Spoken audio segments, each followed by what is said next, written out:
আসসালামু আলাইকুম, কেমন আছেন? আশা করি অনেক অনেক ভালো আছেন। তো আজকে আপনাদের মাঝে ছায়া কাটিং করে দেখাবো। তো আমরা যারা নতুন দর্জি কাজ শিখি, আসলে আমাদের কিন্তু তেমন একটা ভালো অভিজ্ঞতা থাকে না দর্জি বিষয়ে।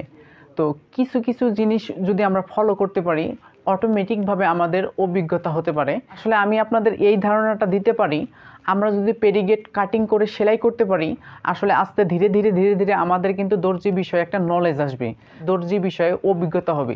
তো আর সম্পূর্ণ ভিডিওটা যদি আপনারা দেখেন, তাহলে কিছু টিপস আপনাদেরকে দিব, যে টিপসের দ্বারাই আপনারা প্রফেশনালভাবে দর্জি কাজ একদম অটোমেটিকভাবে একটা পেডিগোট কাটিংয়ের ভিতরে শিখতে পারবেন। 32 থেকে 36 অনুযায়ী এই পেরিগোটটা পরতে পারবে। তো তার জন্য এখানে কাপড় নিয়েছি মাত্র 2 গজ 2 গিরা পরিমাণ। তো আমি যেভাবে কাটিং করব, এভাবে আপনারা কাটিং করবেন। এভাবে কাটিং করলে খুবই সহজ হবে আপনাদের কাছে। তো আমি প্রথমে কাপড়টা ওপেন করে নিব। যখন আমরা দোকান থেকে এরকম কাপড় কিনি, তখন টেক্সটাইল থেকেই এরকম দুইটা ভাঁজ করা থাকে। আসলে পেডিগোট লম্বার উপরে কিন্তু ডিপেন্ড করে আপনার কাপড় কতটুকু লাগবে। তো এখানে আমি লম্বা দেব 37 ইঞ্চি। এখানে আমি একটা পেডিগোট আপনাদের মাঝে দেখাবো। এই পেডিগোটটা এখানে প্রথমে বেল আছে এবং কি এখানে 6 কাট, এটাকে 6 কাট পেডিগোট বলে। তো এখানে 37 ইঞ্চি লম্বা এই পেডিগোটটা হুবহু আপনাদের মাঝে কাটিং করে দেখাবো। বেলটা আছে, এই বেল কি পরিমাণ নিলে পারফেক্ট হবে সব এ টু জেড আপনাদেরকে দেখাবো। এবং কি কত বডির জন্য কতটুকু আমাদের বেল নিতে হবে। 6 ইঞ্চি বেলের জন্য নিতে হবে 6 ইঞ্চি। তো এখানে আমি 6 ইঞ্চি নিব। সেলাই মার্জিন রেখে টোটালি আমাদের 6 ইঞ্চি নিলেই যথেষ্ট। তো এখানে 6 ইঞ্চি আমরা নিব। নেওয়ার পরে এভাবে আমরা একটা মার্জিন দিব। এখন আমরা মার্জিন বরাবর আগে কাটিং করে নিব।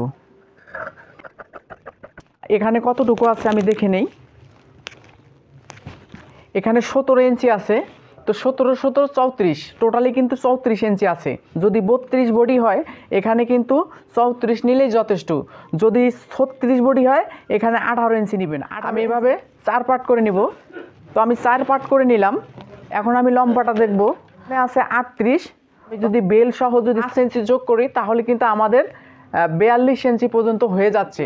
তো আমাকে 36 পর্যন্ত নিতে হবে। এই যে 36, এই টোটালি যে বাড়তিটা কাপড়টা আছে এটা দিয়ে আমাদের কিন্তু ফিতা হবে। আমাদের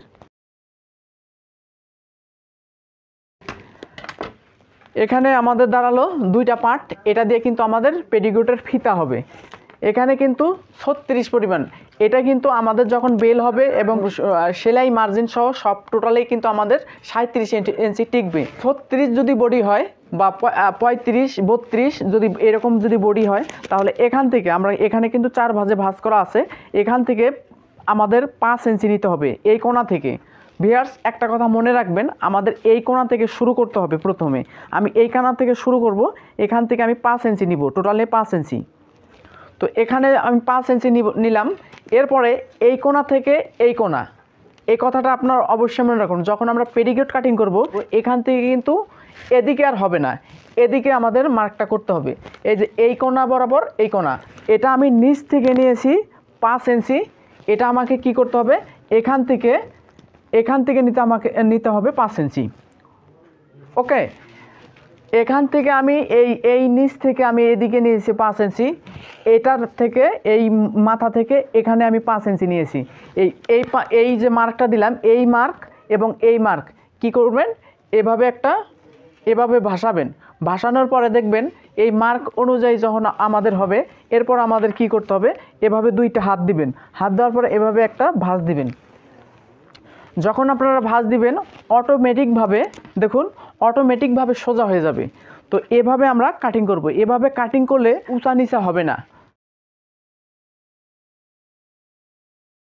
এরপর আমাদের কি করব, আমাদের দ্বিতীয় পার্টটা এভাবে ওঠানোর পরে আমরা এটা এভাবে দিব। দেওয়ার পরে দেখতে পারতেছেন ভিউয়ার্স, এখানে কিন্তু ডাউন হয়ে গেছে, কোণা আছে। তো এই কোণাটা আমরা কি করব, এই কোণা এখান থেকে আমাদের প্রায়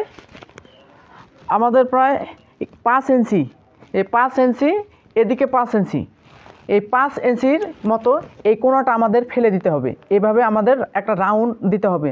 গোল জামা যেভাবে আমরা রাউন্ড করে থাকি ঠিক এটা সেভাবে আমাদের এই কোণাটা ফেলে দিতে হবে। করার পরে দেখতে পারবেন যে এদিকে কিন্তু আমাদের একটা ডাউন আছে, এদিকে কোণাটা বেশি চলে গেছে। এখন আমরা কি করব, এখন আমরা ঠিক এই মাথা থেকে এই মাথাটা আমরা সোজা করব। এভাবে আমরা সোজা করব। যদি সোজা করি তাহলে কি হবে, এই মাথাটা যখন আমরা ফেলে দিব তখন কিন্তু যখন আমরা বেল লাগাবো তখন কিন্তু অটোমেটিকভাবে সোজা হবে। আর যদি এই কোণাটা যদি আমরা রাখি তাহলে কিন্তু বেলটা এরকম আঁকাবাঁকা হবে। তো ভিউয়ার্স, আশা করি ভিডিওটা কাটিংটা আপনারা বুঝতে পারছেন। এখন চলেন সেলাই কাজটা শুরু করি। সম্মানিত ভিউয়ার্স, এখানে কিন্তু 6টা পার্ট আছে। তো আমি 2টা করে জয়েন দিব। তো প্রথমে বড় একটা পার্ট নেওয়ার পরে দুই সাইডে কিন্তু আমাকে ছোট পার্ট 2টা এভাবে সেলাই মার্জিন রেখে আমাকে জয়েন দিতে হবে। আমি দুপাশে ছোট 2টা পার্ট এভাবে জয়েন দিব। অবশ্যই কিন্তু নিচ থেকে শুরু করতে হবে সেলাইটা। অবশ্যই আমাদের যে এটা যে আছে এটা কিন্তু আড়া দিক দিয়ে আমাদেরকে কিন্তু জয়েন দিতে হবে। যে 2টা পার্ট আমি নিলাম এটা কিন্তু আড়া দিক দিয়ে, এক সাইডে কিন্তু আমাদের পায়ের আছে, পায়ের দিকে দেওয়া যাবে না, আড়া যেদিকে আছে সেদিকে কিন্তু আমাদের জয়েন দিতে হবে। আমি দ্বিতীয়টাও ঠিক একইভাবে করব। দুই সাইডে জয়েন দেওয়ার পরে তাহলে আমাদের পার্ট হলো 2টা। এখন 2টা পার্ট আমাদের হলো, এখন কিন্তু আমি এক জায়গায় করব।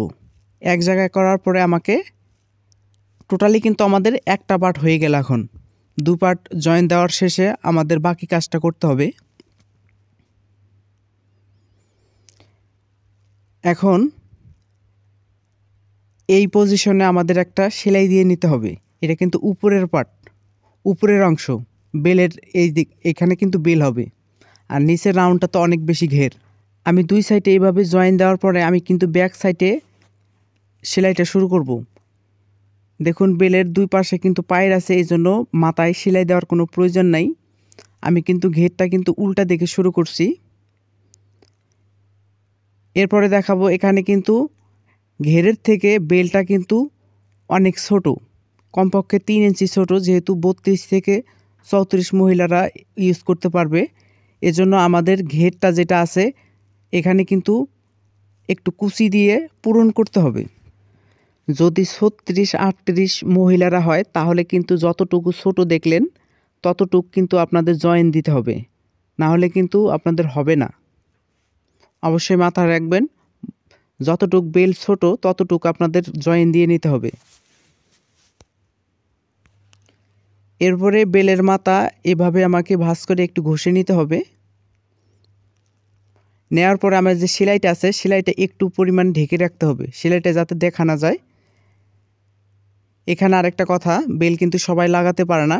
আপনাদের এই হাত দিয়ে নিচের পার্টটা একটু জাতা দিয়ে ধরবেন এবং উপরের যে বেলটা আছে একটু ঢিলা দিবেন। যদি ঢিলা না দেন তাহলে কিন্তু বেলটা কিন্তু পেঁয়াজ হবে।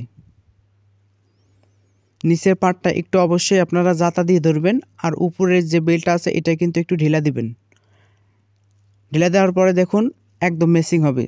আর যদি ঢিলা না দেন বা নিচেরটা যদি একটু টাইট করে না ধরেন তাহলে কিন্তু ছোট বড় হবে। এরপরে দুই সুত ফাঁকা করে আমাকে আরেকটা সেলাই দিতে হবে। সেলাই দেওয়ার পরে আমাকে 2টা ভাঁজ দিতে হবে। এই ভাঁজটা আসলে 4 ইঞ্চি, 4.5 ইঞ্চি, 5 ইঞ্চি এরকম রাখা যায়। আপনাদের যতটুকু দরকার ততটুকু আপনারা নেওয়ার পরে এভাবে সেলাইটা দিবেন। অবশ্যই মাথায় একটা বাঁধ দিবেন, কিন্তু নয় কিন্তু খুলে যাবে। এরপরে আমাদের কি করতে হবে, নিচে এভাবে আমরা যদি নতুন দর্জি কাজ শিখে থাকি একেবারে দেওয়া সম্ভব নয়, তাই এইভাবে আপনারা পুরোটাই এভাবে হাত দিয়ে ডলা দিব। ডলা দেওয়ার পরে এখানেও কিন্তু এইখানে নতুন যারা আছে তারা কিন্তু সহজে পারে না। আমি যেভাবে আপনাদেরকে বলবো, নিচে পাটটা আপনারা একটু জাতা দিয়ে ধরবেন এবং উপরের যে অংশটা এটা কিন্তু ঢিলা দিবেন, তাহলে দেখবেন ম্যাচিং হয়ে যাবে। ভিডিওটা কেমন লাগছে অবশ্যই মতামত জানাবেন এবং চ্যানেলটা সাবস্ক্রাইব করতে ভুলবেন না। ভালো থাকবেন।